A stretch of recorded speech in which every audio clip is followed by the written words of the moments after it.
Are you feeling down and searching for ways to uplift your spirits? If so, you're in the right place. In today's video, we're diving into the wisdom of Buddhism to uncover 5 powerful techniques to help you navigate those moments when sadness creeps in. Whether you're facing a tough day or just need a little pick-me-up, these ancient practices hold the key to finding peace and joy amidst the storm. Lesson 1. Cry your eyes out. Crying is a natural and healthy response to sadness, and it is an essential part of the healing process. In Buddhism, crying is seen as a way to release pent-up emotions and purify the mind. When we cry, we are acknowledging our pain and allowing ourselves to feel it fully. It is only by facing our emotions head-on that we can begin to heal and move forward. In many cultures, crying is seen as a sign of weakness or vulnerability, and we are often taught to suppress our tears. However, this suppression of emotions can lead to a buildup of negative energy and can prevent us from finding true peace and happiness. In Buddhism, it is believed that our tears can wash away our sorrows and help us see the world more clearly. When we cry, our body releases endorphins, which are natural painkillers. This release of endorphins can help us feel better physically and emotionally. Crying can also help reduce stress and anxiety, lower blood pressure, and improve our mood. There are also spiritual benefits. In Buddhism, crying is seen as a way to connect with our true nature and to cultivate compassion and empathy for ourselves and others. When we cry, we are acknowledging our shared humanity and the interconnectedness of all beings. However, it is essential to remember that crying should not be forced or suppressed. We should allow ourselves to cry naturally, without judgment or expectation. If we find ourselves unable to cry, it may be helpful to practice mindfulness and focus on our breath, allowing ourselves to feel our emotions fully. It is also essential to create a safe and supportive environment for ourselves when we cry. We should find a quiet and comfortable space where we can be alone and let our emotions flow freely. We may also find it helpful to talk to a trusted friend or family member, or to seek the support of a therapist or counselor. In Buddhism, it is believed that our tears can be a source of great wisdom and insight. When we cry, we are connecting with our deepest emotions and allowing ourselves to see the world from a different perspective. Through our tears, we can gain a deeper understanding of ourselves and the world around us. In the words of the Buddha, the secret of health for both mind and body is not to mourn for the past, not to worry about the future, or not to anticipate troubles, but to live in the present moment wisely and earnestly. By allowing ourselves to cry and feel our emotions fully, we can live more fully in the present moment and cultivate a greater sense of peace and happiness. When we cry, we are acknowledging our shared humanity and the interconnectedness of all beings. So the next time you feel sad, remember to cry your eyes out and allow your tears to wash away your sorrows. May you find peace and happiness on your journey. Lesson 2. Think about good things. When we feel sad, it is easy for negative thoughts to take root and grow, perpetuating our sadness and making it difficult to see the good in our lives. However, by intentionally cultivating positive thoughts, we can shift our perspective and find a greater sense of peace and happiness. One way to cultivate positive thoughts is by practicing gratitude. Gratitude is the intentional recognition and appreciation of the good things in our lives. It is a powerful practice that has been shown to have numerous benefits for our mental and physical health, including increased happiness, reduced stress, and improved relationships. When we feel sad, it can be difficult to see the good in our lives, but by intentionally focusing on what we are grateful for, we can shift our perspective and find a greater sense of joy and contentment. To practice gratitude, start by taking a few moments each day to reflect on the things you are grateful for. This could be as simple as the air you breathe, the food you eat, or the people in your life who love and support you. You can also keep a gratitude journal, writing down 3 things you are grateful for each day. As you do this, try to be as specific as possible, focusing on the details of each experience and why it brings you joy. Another way to cultivate positive thoughts is by practicing loving-kindness meditation. Loving-kindness meditation is a practice that involves intentionally cultivating feelings of love, compassion, and kindness towards ourselves and others. It is a powerful practice that has been shown to increase positive emotions, reduce stress and anxiety, and improve relationships. To practice loving-kindness meditation, start by finding a comfortable seat and closing your eyes. Take a few deep breaths and bring to mind someone you love deeply. Hold their image in your mind and repeat the following phrases to yourself. May you be happy. May you be healthy. May you be safe. May you be peaceful. As you repeat these phrases, imagine that you are sending love and kindness to this person, visualizing them surrounded by warmth and light. Next, bring to mind someone who has hurt or upset you. Hold their image in your mind and repeat the same phrases, sending them love and kindness as well. Finally, bring to mind yourself, repeating the phrases and sending love and kindness to yourself.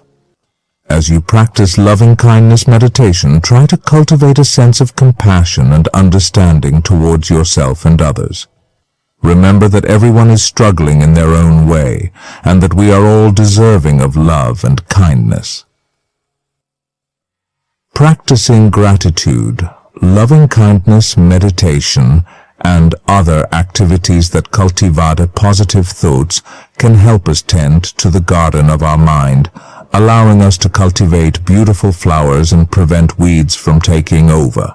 So the next time you feel sad, remember to think about good things, cultivate positive thoughts, and shift your perspective towards a greater sense of peace and happiness. Lesson 3. Get active or make something. When we feel sad, it can be challenging to find the motivation to do anything, but getting active or making something can be a powerful way to shift our perspective and lift our spirits. Engaging in physical activity is an excellent way to boost our mood and reduce feelings of sadness. Exercise releases endorphins, which are natural mood boosters, and can help us feel more energized and positive. Whether it's going for a run, practicing yoga, or dancing to our favorite music, finding an activity that we enjoy can be a powerful tool for managing sadness. Creating something can also be a powerful way to shift our focus and find a sense of accomplishment and joy. When we create something, we engage our minds and our hearts, and we can find a sense of purpose and meaning in our lives. Whether it's painting, writing, cooking, or building something, finding a creative outlet can be a powerful way to manage sadness and cultivate a sense of well-being. Everything in life is constantly changing, and nothing stays the same. When we feel sad, it can be easy to get stuck in negative thought patterns and believe that our sadness will last forever. However, by engaging in an activity or creating something, we can remind ourselves of the impermanence of our emotions and find a sense of hope and possibility. For example, if we are feeling sad and decide to paint a picture, we can focus our attention on the colors and textures of the paint and allow ourselves to get lost in the creative process. As we paint, we may find that our negative thoughts begin to dissipate, and we may even experience moments of joy and inspiration. By the time we finish our painting, we may realize that our sadness has lifted, and we have created something beautiful and meaningful. Another important principle in Buddhism is the concept of mindfulness. Mindfulness is the practice of being present in the moment and fully engaged in whatever we are doing. When we are mindful, we are not dwelling on the past or worrying about the future, but rather we are fully present and aware of our thoughts, feelings, and sensations. Engaging in an activity or creating something can be a powerful way to cultivate mindfulness and find a sense of peace and clarity. When we are fully engaged in an activity, we are not thinking about our problems or our negative emotions, but rather we are focused on the task at hand. This can help us find a sense of flow, where we are fully immersed in the present moment and experiencing a sense of joy and fulfillment. For example, if we are feeling sad and decide to go for a walk in nature, we can practice mindfulness by focusing on the sights, sounds, and smells around us. As we walk, we can pay attention to the feeling of our feet on the ground, the sensation of the wind on our skin, and the beauty of the trees and flowers around us. By doing so, we can cultivate a sense of peace and clarity, and find a respite from our negative emotions. When we feel sad, it can be easy to feel like our lives lack direction or meaning. However, by finding an activity or creative outlet that we enjoy, we can discover a sense of purpose and fulfillment. For example, if we are feeling sad and decide to volunteer at a local animal shelter, we may find a sense of purpose and meaning in helping animals in need. As we care for the animals and interact with other volunteers, we may find that our sadness begins to lift and we feel a sense of connection and community. By incorporating this practice into our daily lives, we can find a greater sense of peace, joy, and fulfillment, even in the midst of difficult emotions. Lesson 4. Take a short walk. Walking meditation is a simple yet powerful practice that can help us cultivate mindfulness and find inner peace. When we feel sad, our minds can become clouded with negative thoughts and emotions, making it difficult to see things clearly. By taking a short walk and practicing walking meditation, we can bring our awareness to the present moment and find a sense of calm and clarity. The first step in walking meditation is to find a quiet place where you can walk without interruption. This could be a park, a garden, or even a quiet street in your neighborhood. Once you have found a suitable location, begin by standing still and taking a few deep breaths. As you breathe in, focus on the sensation of the air entering your nostrils and filling your lungs. As you breathe out, focus on the sensation of the air leaving your body. Allow your breath to become slow and steady, and feel your body relaxing with each exhale. Next, begin to walk slowly and deliberately, paying attention to the sensation of your feet touching the ground. Feel the weight of your body shifting from one foot to the other as you walk. You can also coordinate your breath with your steps, taking a breath in for every 2 or 3 steps and breathing out for the same number of steps. As you walk, allow your awareness to expand to include the sights and sounds around you. Notice the colors of the leaves on the trees, the sound of birds singing, or the feeling of the sun on your skin. However, do not let your mind become too caught up in these sensations. Instead, simply acknowledge them and return your focus to your breath and the sensation of walking. If your mind begins to wander or you become lost in thought, gently bring your attention back to your breath and the sensation of walking. It is natural for the mind to wander, but through practice, we can train ourselves to become more present and focused. As you continue to walk, you may find that your thoughts and emotions begin to settle, and you feel a sense of calm and clarity. This is the power of walking meditation. By bringing our awareness to the present moment, we can find a sense of peace amidst the chaos of our thoughts and emotions. Walking meditation also has physical benefits. Walking is a low-impact form of exercise that can improve cardiovascular health, strengthen muscles and bones, and boost mood and energy levels.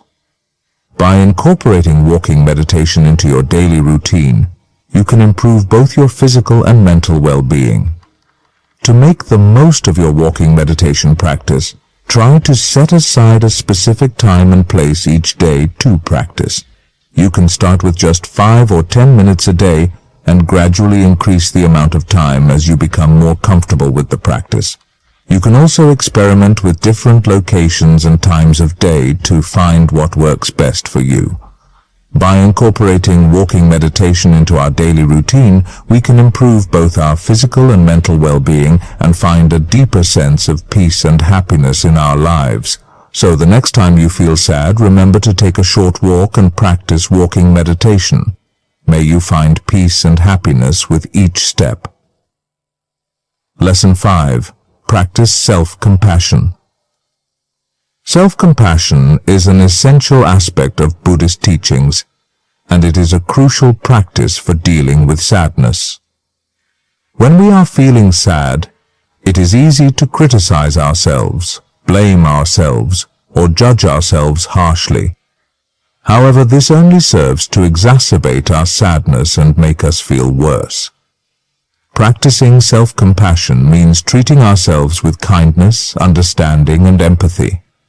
It means recognizing that we are all imperfect human beings, and that it is okay to make mistakes, to struggle, and to feel sad. It means acknowledging our pain and offering ourselves comfort and support.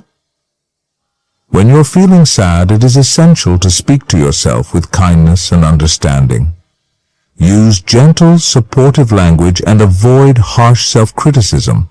Instead of saying, "I can't believe I messed up again. I'm such an idiot," try saying, "I made a mistake, but that's okay. Everyone makes mistakes. I'll do better next time." Remember, the way you speak to yourself matters, and it can either help or hinder your ability to cope with sadness. When we are feeling sad, it is easy to isolate ourselves and withdraw from others. However, connecting with others is an essential aspect of self-compassion. Reach out to a trusted friend, family member, or therapist and share your feelings with them. Remember, you are not alone, and there are people who care about you and want to support you. Self-compassion involves forgiving yourself. We all make mistakes and we all have regrets. However, it is essential to forgive ourselves and let go of the past. Holding on to guilt, shame, or resentment only serves to perpetuate our sadness and prevent us from moving forward. So practice forgiveness and offer yourself the same compassion and understanding that you would offer to a dear friend. In Buddhism, self-compassion is seen as a path to enlightenment. By treating ourselves with kindness, understanding, and empathy, we can cultivate a deeper sense of inner peace, happiness, and fulfillment. Additionally, self-compassion can help us develop greater compassion and empathy for others, which can lead to more meaningful relationships and a greater sense of connection to the world around us. By treating ourselves with kindness, understanding, and empathy, we can cultivate a deeper sense of inner peace, happiness, and fulfillment. So, the next time you are feeling sad, remember to speak to yourself kindly, practice mindfulness, connect with others, take care of your physical needs, and forgive yourself. May you find peace, happiness, and compassion on your journey. Overall, sadness is an inevitable part of the human experience, but it is how we respond to it that determines our path forward. By practicing these 5 techniques rooted in the spiritual teachings of Buddhism, we can cultivate inner peace, resilience, and a deeper understanding of ourselves and the world around us. So the next time you feel sad, remember to cry your eyes out, think about good things, get active or make something, take a short walk, and practice self-compassion. May you find peace and happiness on your journey.